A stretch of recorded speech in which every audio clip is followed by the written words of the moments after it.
Good evening, everyone. It's my pleasure to welcome you to the 2024 Fiondella Lecture and Student Achievement Award. My name is Dr. Margaret Watkins. I'm Dean of the School of Arts and Sciences here at Providence College. And this evening, I'm excited to welcome you all with great excitement to extend a warm welcome to our distinguished guest, Katie Richman. Goes right here.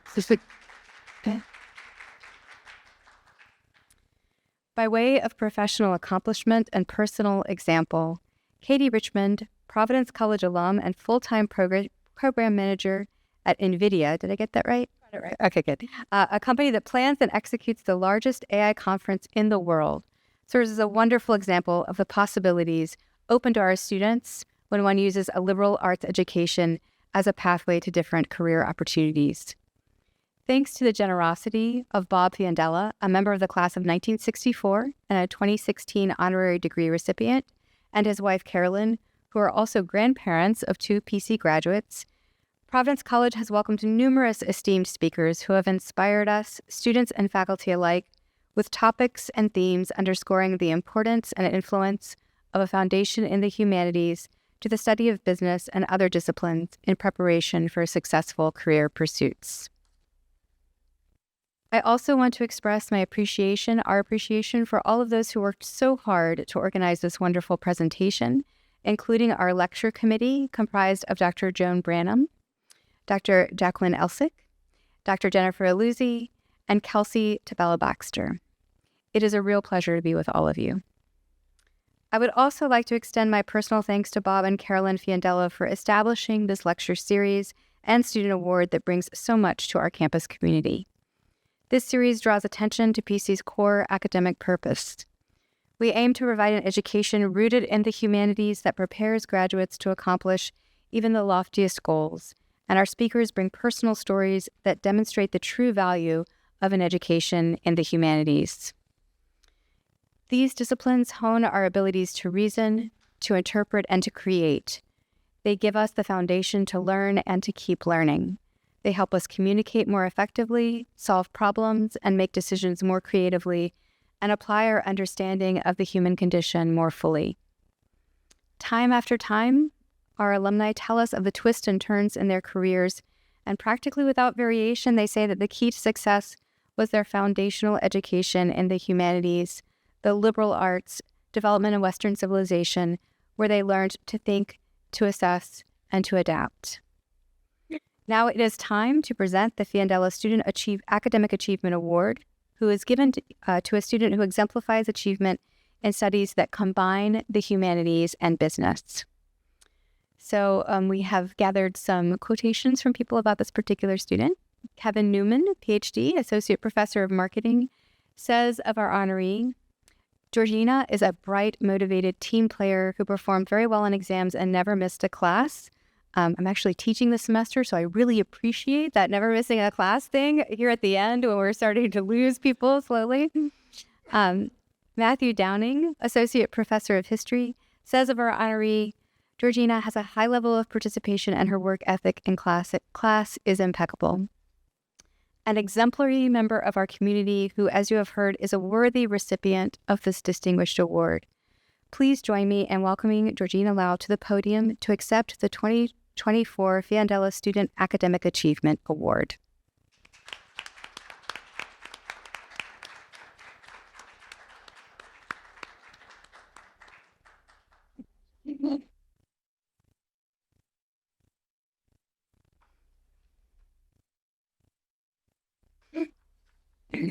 Congratulations once again, Georgina. It is now my pleasure to introduce tonight's speaker. You will quickly find that she is equally as impressive as Georgina. Katie Richman is a 20-plus year media and emerging tech veteran with experience at major media companies, startups, and big tech, from ESPN to Meta. These days, she works as a full-time program manager at NVIDIA, a company that plans and executes the largest AI conference in the world. On the weekends, Katie works in the startup she co-founded called Loud Labs, building geospatial AR applications with the goal of getting the users to look up from their devices, also something I appreciate in class, and engage with the world around them. These days, she also blogs, speaks, and consults about artificial intelligence to a non-tech industry audience, encouraging non-tech industry leaders to roll up their sleeve and get hands-on with AI tools. Katie is a proud class of 2001 Providence College alum who graduated with a degree in English. At Providence College, she developed a love of the arts, philosophy, the humanities, and human behavior. She's the daughter of Don Miller, who I believe is with us this evening, PC class of 1974, and Liette Metcalf, who I believe will get a streaming video of all of this, PC class of 1975, who met in the Phillips Memorial Library. Her mother is a member of the first class of women at Providence College, and Katie is the first child born to two PC graduates. Think so. That's the story we're telling. We're sticking to it. Check out her blog titled Tech Normal, where she breaks down complex emerging tech subjects and focuses on the intersection of art, philosophy, humanities, and the AI revolution.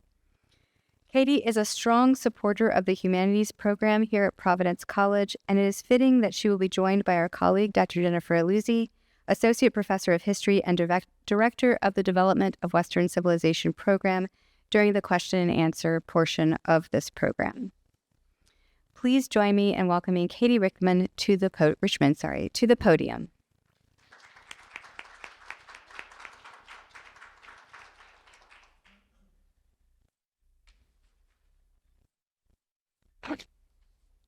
Hi, everybody.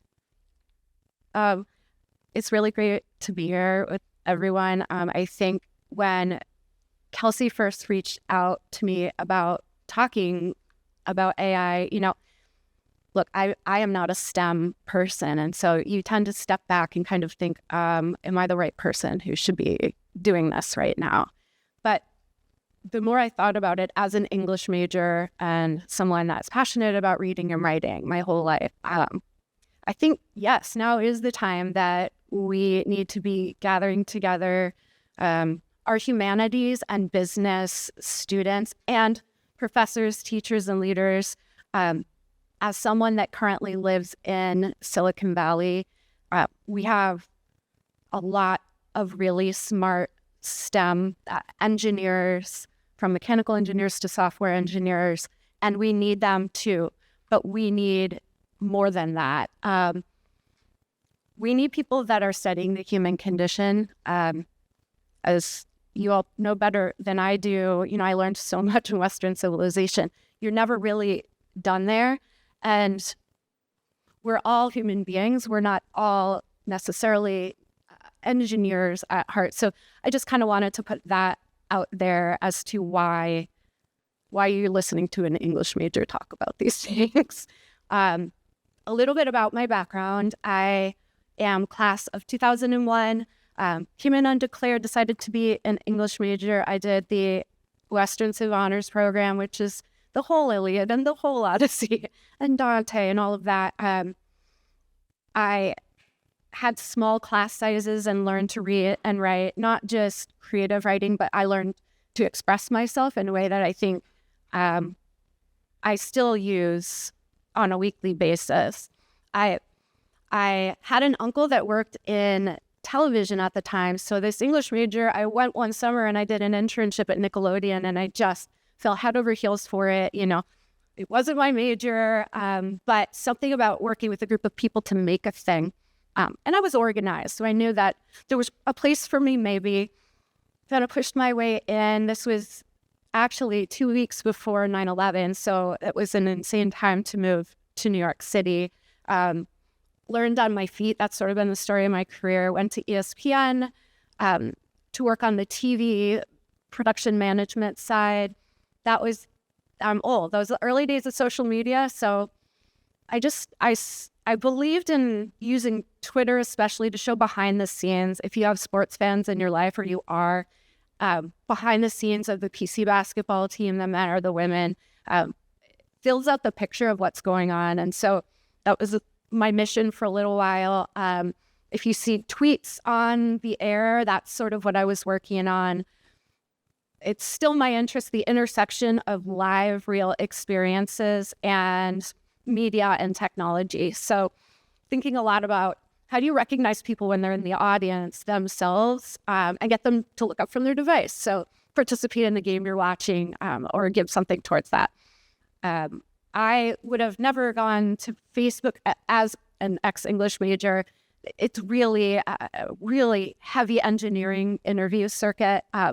People will tell you, you whiteboard problems live, and that wasn't for me. This just happened to be an opportunity where they wanted someone who had put social media on the air to kind of reverse engineer that for Facebook. So they said, you can do APIs, right? And I'm like, yeah, I can do APIs. I did not know what an API was. So I learned on my feet. I immersed myself with other engineers, and it's become one of my favorite things today is working with software engineers who often brilliant, maybe don't express themselves like this. That's just not how they communicate and act as a translator.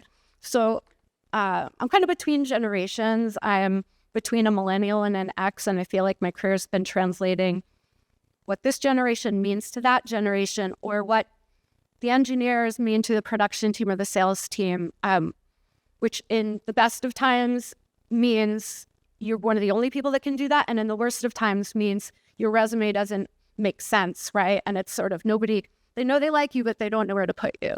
That's definitely been part of my career story. So COVID happened, and we all started working from home. I was working on new product experimentation, which was this sort of branch off the side of Facebook. This was the metaverse and that sort of wacky sort of period when they changed the name to Meta. And so I was a little bit out on a limb. I didn't necessarily have a home during COVID. And when they started doing layoffs, after 8 years, I took that opportunity, and it was really scary to step away and use that severance to figure out what I wanted to do next. I'd say you get to an age, I think, for me, it was just over 40, where it was really cool to see how I participated in the making of television, but what did it mean, and what's the impact of that? We also use COVID. My good friends and I, one of my greatest friends who is an Amazon engineer, and I put our heads together about the intersection of live, the real world and location, and media entertainment, everything from getting directions. Waze would be an example of AR. And we're working with AI and location right now. It's a lot of playing around with different parts. I could tell anyone afterwards more about that, but that's sort of a whole different story. But okay, so that's the story, and I'll leave it right there for now. And then, are we going to sit? Should we sit? Okay. It was a chair. Actually, having heard you speak now, my number one question is how you get people to look up from devices. But that wasn't about that. Yeah, passion of mine. I literally struggle with that every day in the classroom. So I'd love to hear what have done it already. In the context of a college campus, we talk a lot about AI, and I think there's a culture of fear around it, at least in the humanities where I have my home. And so I think we think about the uses in academia often, but what are some surprising uses of AI that those of us in this room who are living in an academic space might not know about? So where does AI creep up that we don't even know? Okay, that's a great question. I think, first of all, I want to acknowledge that to be a professor in a classroom, you're the front line of dealing with this brand new technology. There are no tools to manage it. Students are using, it's like Google. You're going to use that or go to a card catalog back in the day.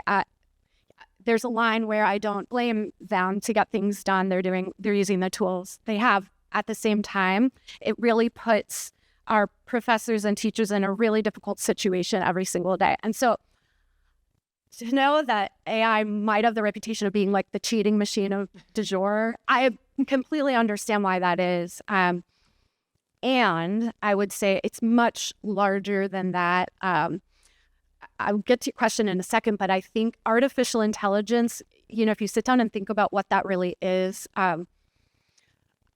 went to ChatGPT to have this conversation. what is intelligence really? And it's until now been perceived as a human ability to recognize patterns and learn. Okay, so learning is basically humans stepping away and recognizing patterns, and that to date that's been us. When you feed an enormous amount of learning into the internet, and you now have a computer that is absorbing all of that, it's learning the way humans learn. So that's artificial intelligence. That doesn't mean it's smart or that it is sentient or that it's a human being. But I just leave that first. So I think the first thing I didn't really know till I was working in this is basic use. When you type into Google every day and what is the store down the street, and it fills in before you say it, and you feel like, oh, I'm so typical, I'm asking what everyone else is asking. We are largely, right? It's recognizing a pattern that people in where you are right now at a moment, like the evening and your gender, all of these things together, usually are asking fill in the blank. So we've been seeing that. I mean, how long has that been around? A decade, maybe? That's AI. Facebook, giving you ads that follow you to your Nordstrom, that follow you, that follow you everywhere, there's laws that are coming into play on some of that. That's artificial intelligence, because all artificial intelligence is recognizing those patterns. Waze is artificial intelligence. So I think I came at it thinking sci-fi, thinking robots, thinking, movies that we've seen in the past. And really it's predictive. The difference now, I will say, generative AI is a little bit different. And that's where we're seeing some signs of sentience, which is like really thinking the way humans think. Whereas the Google predictive search was just a load of information that was being spit back at us. This is a load of information that's been absorbed, maybe iterated on, and can come back and teach you things or show you patterns that as a human you just didn't see before. So I'm just saying that because to me, you all are dealing in the classroom and as students and professors with a part of AI. This is a much, much bigger thing. It's pretty revolutionary. I haven't lived many lifetimes, but I mean, I have never heard of anything like that before. And it's scary and exhilarating and scary. And so that's one of the reasons I came out to do this, because I want help. We need more liberal arts majors, business-minded people, poets, passionate philosophers, all of that to get involved. No, thank you so much. No, that's very helpful. And so if you're talking about your average person, this is kind of an odd question, but okay. How many times are we interacting with AI on a daily basis, right? Because I think we think of it as like, oh, it's a very, right, when we Google or something. But is it more frequent than we might think? Yes. And the other kind of caveat I wanted to put out there was, this is largely, as you can tell, uncharted territory, largely my interpretation. I don't want anyone going, oh, Katie said this and that's how it is. I don't have the exact data on it, but the answer is way more than you realize, because great AI feeds into the background. And so the very problems we might be having on the classroom, on the other hand, are powering tools that are going to let us not stare at little black boxes in our hands. I think someday we're going to step back at the past couple decades and you'll be able to date it exactly by looking at a picture of New York and the commuters like this, right? Or the students like this. My hope and wish is that, yes, we have to exchange data for services, but those services will give my life it will become the priority again. And a lot of times now, I feel like my real life and the people right in front of me at any given time are coming second to a thing that's tapping me all day long. And I have had it with that. I think it's taking a lot of our life away. So it's happening all the time. AI is behind the algorithms that show you different content than it shows me every time we open Google or Facebook. your actions inform the technology to treat you differently the next time. And if you unwind this, it's more like humans. It's more like dealing with people. If we did this again, we would start off in a different place than we started this time, because we've gotten to know a whole bunch of things about each other that we may not even realize that we know. My dad and I were talking about that today. It's kind of like a fish in water. We're so immersed, we can't always see it, you know? I mean, I think You don't want to scare people. no, but I think, I mean, what you're saying, it's really striking me that your goal is to rebuild a bridge between the tech and the human beings, and to bring the human beings back, which of course is the goal of a humanities education, is to bring the human to the equation. And I'm curious as to what your specific work with NVIDIA, you said, kind of, bringing people into these live spaces. What exactly kinds of, I know you probably can only talk about limited things, but what kinds of projects are you working on? Yeah. Okay. So here's the deal with NVIDIA. NVIDIA, and I did not know this. All I know is the stock was going through the roof, and I didn't understand why. Just hang with me for a second on the tech part. It allows multiple processes to be happening at the same time. So actually NVIDIA became famous around gaming, right? So you think heavy on graphics, things that allow, how do you run into a space that's never been animated before and it keeps up with you? NVIDIA is the chip or the power underneath all of that. And so during the metaverse, it was a big thing. And now with AI, the amount of compute required to do these processes, it's the world's data from the internet learning and building at one time. So this is a long story short. The people that are doing the real work at NVIDIA, I am not doing that. I'll be honest, I am working at NVIDIA and working on my startup at the same time. And using this as, I'm actually working in enterprise marketing. So it's not even a technical function. And I'm learning things that other people learn right out of school, because I had such a strange career path. And so I'm learning a lot from my team about enterprise marketing. I'm working on the biggest event, which is the GTC conference that just happened, brings people in AI from around the world together, robotics, scientists, medical, agriculture, really all over the spectrum. So I'm doing a lot of learning right now, because that is not my background, and using it as a moment to do things like this more and more. I have 2 kids that are starting college the next 3 years, so that's an issue too. It's a factor. So what do you see, and this might be a little repetitive, so pardon me if it is, but what do you see as the greatest strength and possibility of AI? And then on the other hand, what do you see as its greatest weakness that we should be careful of as we move forward? I like the way you phrased that, because I think initially we were saying, what are the dangers, right? Which is that's what human beings do, right? We think of the scary part first and maybe take for granted some of the good. This, like anything else, is an exchange. So you give some and you get some. So let's do this with the negatives first. Political strife, powering, we don't even as a country agree on what is right and wrong and good and bad. And if you look at AI as an intelligence, imagine it as a genius child that is a blank slate.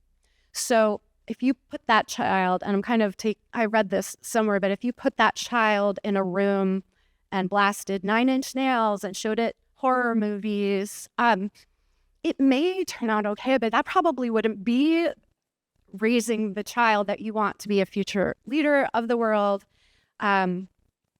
We all have to be responsible for the education. So to me, one of the biggest risks is exactly that we don't agree with other countries on even ethics and a right decision, then down to within our country by region, then down to the state level, and then down even to regions. Sometimes you look at and I don't want to make this all politics, but if we can't agree on the legality and right of certain things, how can we teach an artificial intelligence to do the right thing? And so these conversations that are coming up about regulating AI, if you've noticed, no one says anything, okay, I'm listening. how do you regulate AI? What does that mean? Regulate is just a thing to say right now. And that scares me. That scares me probably the most of all. Part of the reason that I wanted to come do this talk is when you get to these higher levels where we have experts in all kinds of fields, they may not be in the AI conversation because it sounds like a conversation about tech and STEM, which doesn't apply to me or my area because I'm a politician, I'm a doctor, I'm the head of agriculture. These things they apply to all of us. There's automating warfare, giving drones, I don't want this to be scary, but giving drones the power to proactively follow a set of rules we've set ahead of time. And the problem is, I think of, what's the one, King Midas, right? Where he wants to turn everything to gold and the unanticipated consequences that he turns his daughter to gold. At the best of times, we don't anticipate all of the outcomes of the decisions we're making. And so these could be so many conversations. But if you take that larger theory and you play that out in every category, you can see where we've had blind spots in the past. And the problem is we can't see the blind spots that we are going to hit. So we might be over here regulating deep fakes. And the problem could come from a completely different area. Let's go positive, though, on this. So the positives are things like democratizing education. If we could get a teacher in every student's pocket, maybe they are trained up in a certain liberal art or to an MBA program. And I don't know how the finances of this work out, but if a child anywhere could have a self-progressing teacher with them, a private tutor for no cost, I mean, man, that's pretty revolutionary for education. In the recognizing patterns, they're stepping away from ecology and the environment and seeing things we're not seeing because we're so close to this over time. My sister has epilepsy, and so I think, they haven't even mapped out the human brain entirely. She could, and she's just fine, but she's had 2 brain surgeries at Hopkins at the cutting edge of neuroscience, right? Is that what it is? And they are like, hang in with us. It's just not solved yet. So I think of her all the time with this too. Pretty 50-50 on the good and the bad, fortunately. Well, my oldest child basically had a terrible algebra teacher, and I wasn't any help because I'm a historian, and used ChatGPT to teach themselves algebra. That's pretty phenomenal. And it worked pretty well, I have to say. Yeah. Okay. We can have kind of a side conversation too about the ways I recommend using it. I prepared for this by talking through some questions and saying, devil's advocate, if you agreed with me, what am I not thinking about? It's like having a person in the room. Yeah. You talked about this a little bit, but what do you see as the ethical quandaries raised by AI, particularly, for example, the use of copyrighted information being uploaded to AI bots or the selling and use of personal data? Wrote some of these down because I didn't want to forget, but let's start with intellectual property. And I think a lot of people here have written or published, and so it's a consideration. One of the biggest problems in the New York Times is actually suing OpenAI, which owns ChatGPT right now, because there's a huge amount of gray area when it comes to reading the front of the internet and then, say, writing a blog. So forget AI for a second. Reading the internet and then learning and then putting out your own materials. And we've seen this across the Ivy Leagues and a lot of different things. Where's that exact line where it's yours and it's not plagiarism? Yeah. It's like that. So ChatGPT read the whole internet. This was before this was a conversation. They crawled, we call it crawling, if you just picture bots like learning or gathering. They didn't go to the back end, they didn't steal anything. They just had the capacity to read the whole internet, okay? Then that all gets mashed together just like it does in our brains when we learn across a bunch of categories. And it is giving people answers based on everything it learned on the whole internet. What do we do with that? I mean, it's completely not just mixed together and spitting it back. It's learning maybe from, say, 5 authors of a certain topic, then seeing patterns, pulling away, adding its own, remixing. That is something we need to do a lot more talking about, and we need people that are pro, con, experts in every field. So, and you're seeing that in Hollywood right now too. I think there are ways to get programs that match certain percentages of things. But the larger problem is, I don't know. These are just things we're gonna have to figure out. Flip side, liability. So if I use the self-driving car thing quite a bit, but say that Tesla has a self-driving car, Ford does and GM does. They're all going to say things like, if you come across this situation, it's just logic, then do things in this way. So that could be if you're at a 4-way stop and you have the right of way, but a kid crosses the street, then brake anyway, just things we do and we don't think about it. What if the 4 cars are programmed with that? What if they're programmed with slightly different rule sets and there are blind spots? What if they all have the same programming to avoid the child, but someone has to hit a child? I mean, so we need lawyers. We direly need lawyers to specialize in this area. If I could go back again, I think that might be what I would do. It's fascinating and difficult. Let me see. I think there is another data protection and privacy, deep fakes. We're seeing deep fakes as well, which is where in a generation or two, it's hard to believe this, but our great grandchildren really might know they may not know what was real. Okay. If things keep getting remixed and iterated, if there's no more statues or plaques or things have changed, we're seeing it already with people deep faking images and voices. And think about how much better that has gotten in a year since we first saw those. So I can only imagine. My father and I were also, he was a finance guy and taught me compound interest as a kid. And maybe of all the things I learned, that has been one of the most useful things, even outside of finance. So the rate of change it's going like a hockey stick. And all you need to know is that it doubles and doubles and doubles, right? So if it took, I don't know my bits and bytes, 4 bits to do something, then it takes 2, then it takes 1, and it never reaches 0, but it can continue to. But the thing we were talking about is the very rate of change is also compounding. So you're not just hockey stick, the change is speeding up. I throw that out there. I don't know. These are things that we need you. That brings me back to something you said earlier about the rise of consciousness or self-awareness in AI.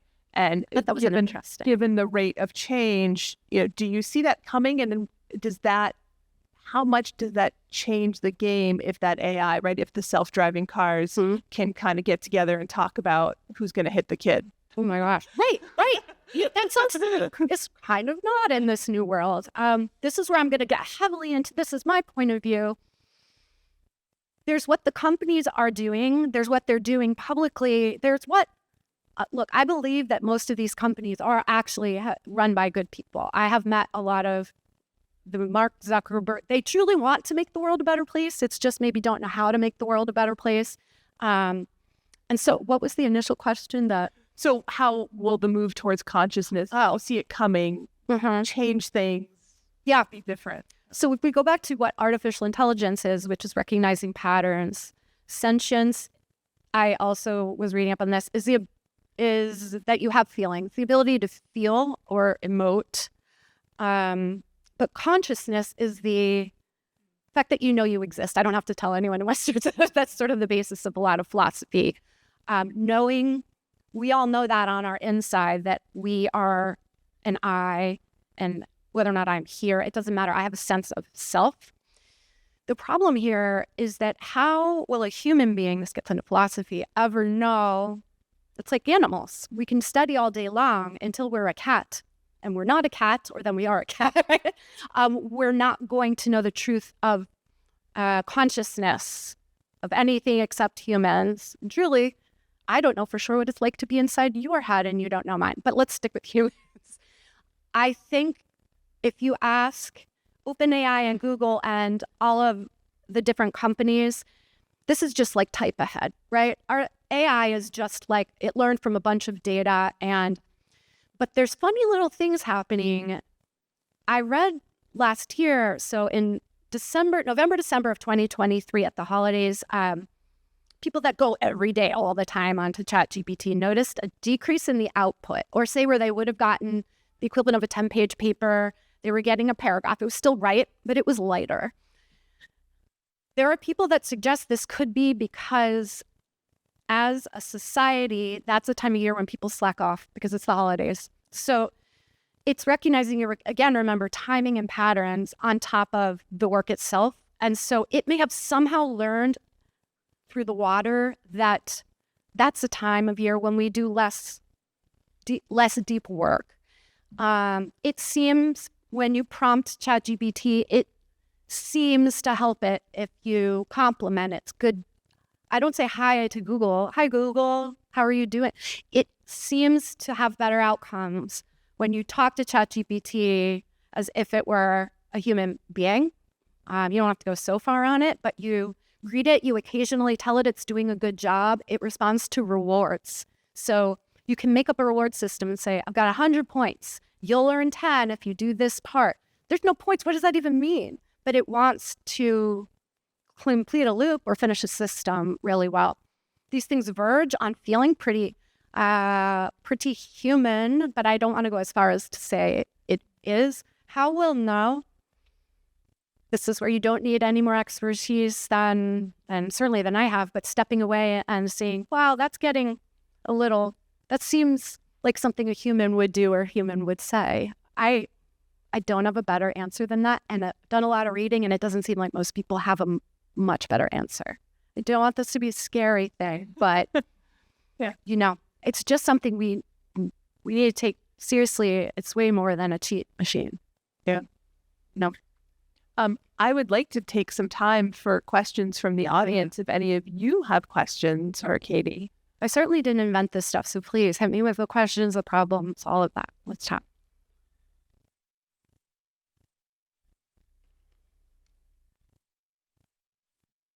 Come on, somebody. I know you do. You're just not saying it.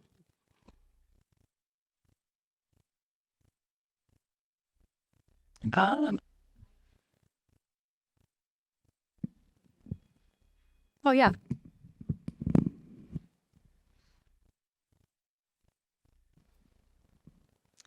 So I was talking to a scientist earlier this week and asked him, I had done some work on sort of thinking about AI, and I asked him, okay, how would you explain to parents why their kids should have a liberal arts education?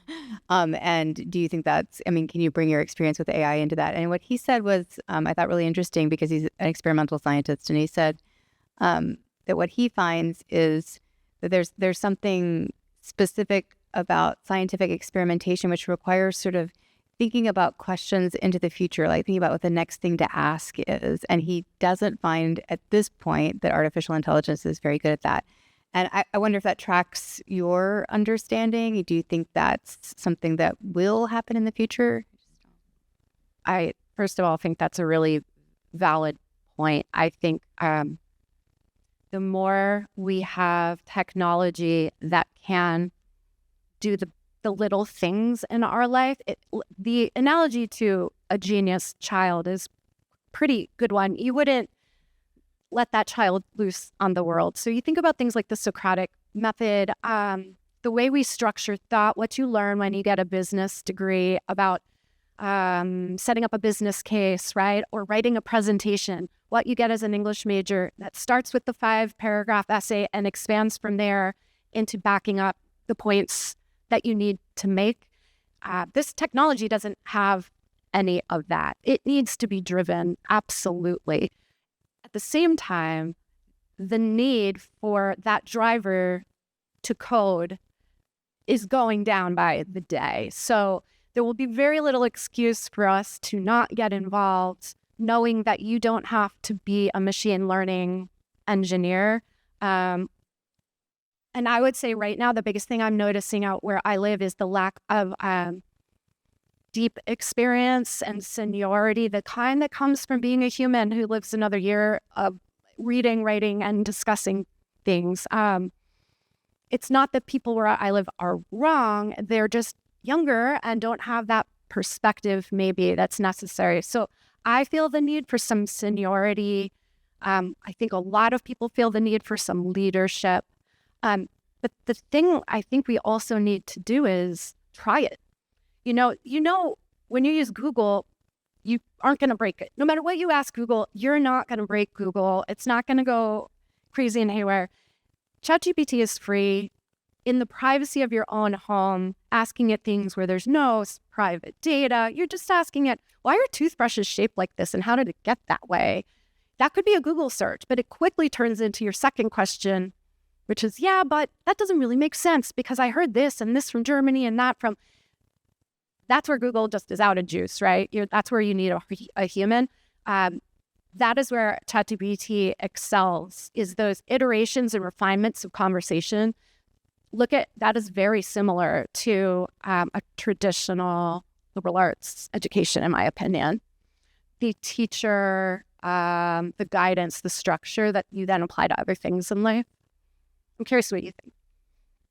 That's interesting. I mean, as you're talking, I'm thinking about the ways in which ChatGPT might change the way our minds work over the long term. And that what becomes the skill is not so much the 5-paragraph essay, but how to interact with artificial intelligence in ways that push our thinking and push its boundaries, right? So that the skill set that we bring to the technology will change. And so, you know, one of my worries is always that, like, my students are just not thinking, right? When they're using ChatGPT, right? They're not thinking. And my goal is just for them to think, but maybe thinking about how getting them to use ChatGPT is actually a skill. Just thinking about is, my dad also used to say, he had these little philosophical things that blew my mind when I was a kid, but he would say, and I think this is a political quote, there are the things you know, and there are the things you know that you don't know. Like, I don't know how, I'm not a software engineer,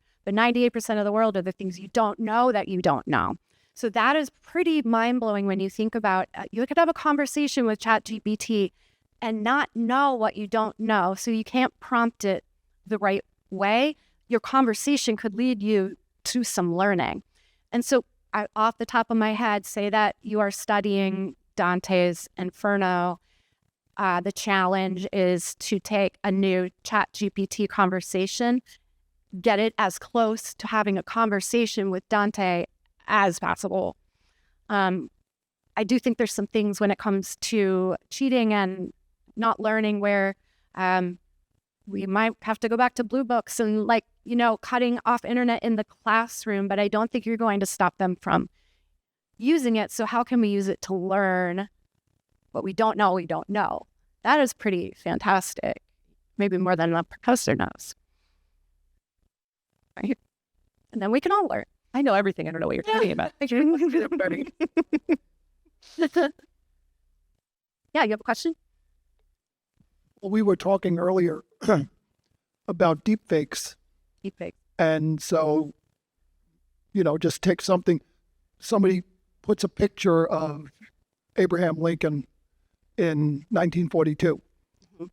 Hundreds of journalists pick up that story. It becomes pretty embedded in the internet. So now ChatGPT, which is scouring the internet, the AI, well, now all of a sudden Lincoln will pop up in 1941. And what is needed, and I learned this through my career, the lack of critical thinking by people is really intense.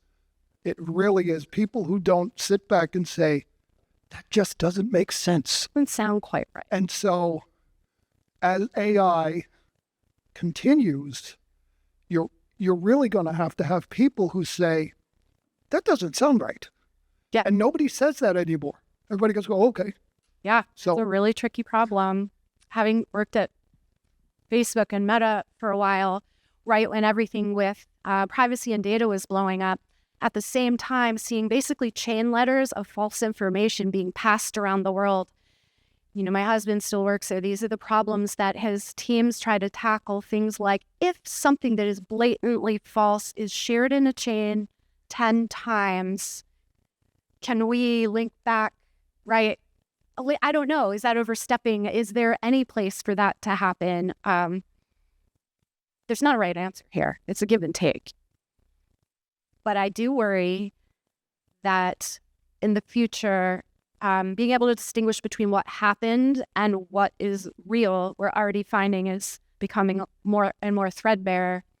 And there's what's real in the real world and affecting elections and whatnot. So we can't have everything, though. You can't say tech companies don't touch my data, don't do anything, but also fix this problem. I don't know how. We have to fix it together as well.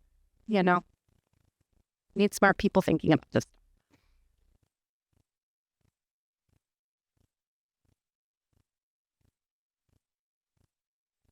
So you talked about how you're passionate about bridging like reality and the internet worlds. And I really like the example that you used with the teacher in everyone's pocket. Mm-hmm. Could you expand on some more examples of AI and how that could be used to bridge that gap that we have right now? Yeah, absolutely. Some of these are AR and AI kind of together. Loud Labs, this is sort of what we're focusing on right now. One of the concepts that touches me is that my mom's parents both died when she was a kid. And so, you know, she and her siblings were children, and there's just a cutoff of knowledge. And that's led me to learn to want to be on Ancestry.com a lot and collect all the stories I can and information. Try to get a kid interested in old stories from their grandparents. But if you are passing through a town that has significance for you or your family, can we embed stories where they happened? So we're building a product called Kilroy based on the original war meme, Kilroy Was Here, which was the soldiers went around and they drew this little Kilroy man. And it was a way for other soldiers to recognize that people had come before them, and it was like, it's going to be okay. So can we leave signals and messages where they happened in the world for the future? When New York City is a completely different place, can there be a way that those memories, it could be video, photos, it could be writing, leaving memories where they happened is something I'm fascinated with. But yeah, there's a ton of them, you know. Okay, that's one extreme. The next extreme is I want something that takes your LinkedIn and your location. So at an event where you have people coming up and you're like, what's their name? What's their name? What's their name? And you have to say, yes, I'll give you my location. The other person has done that too. If two people with this service come within 6 feet of each other, discreetly give me a haptic on my Apple Watch with their name, their company, their title. So that's pretty unmeaningful, but it really still the fact of not digging, it's coming to me. Yeah, we could talk about it after I have a lot.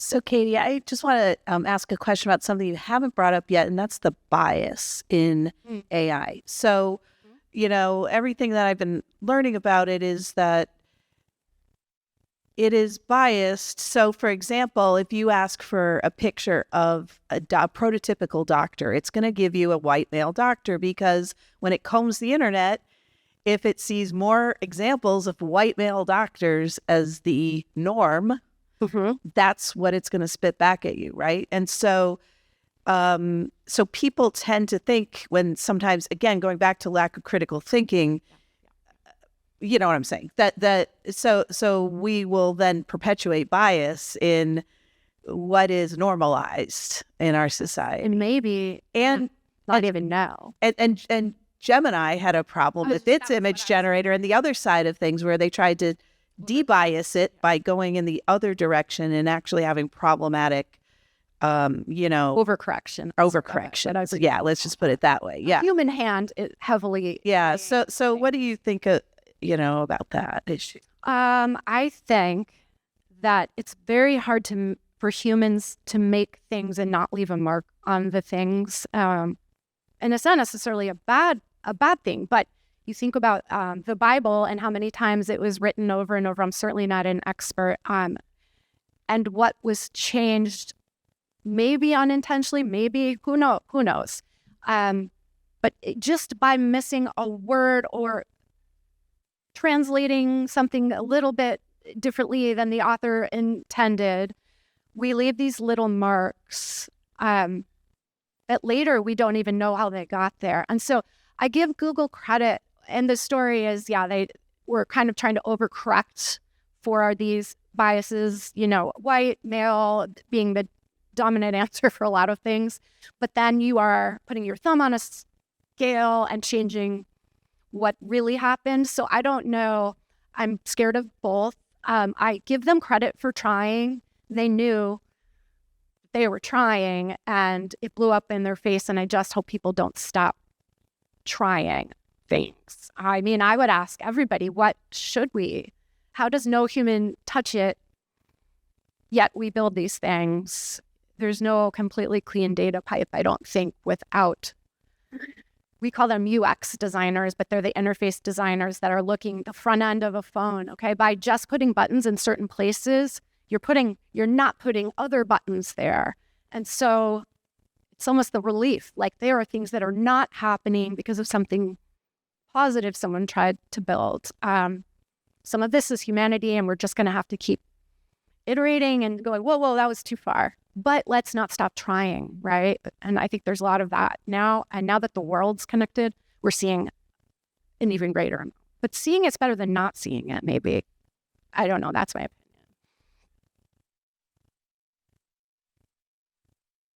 What scares me is that people take Google and think that is the truth.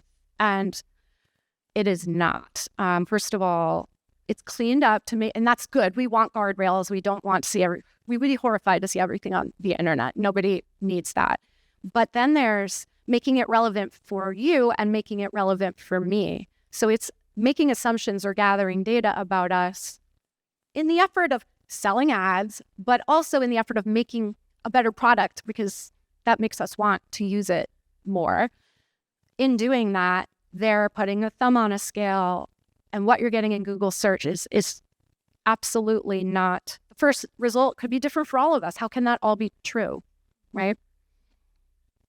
It's mostly just being aware. I think that that's something that would be really special for students at a high school level too, to be aware of their efficient water. You don't have to solve it yet, but maybe future leaders will. Yeah, absolutely. Training students how to use the technology. Well, we learn, and being humble about the fact that we're learning too, and that's okay. There's no experts in this stuff yet, especially the stuff we're talking about right now.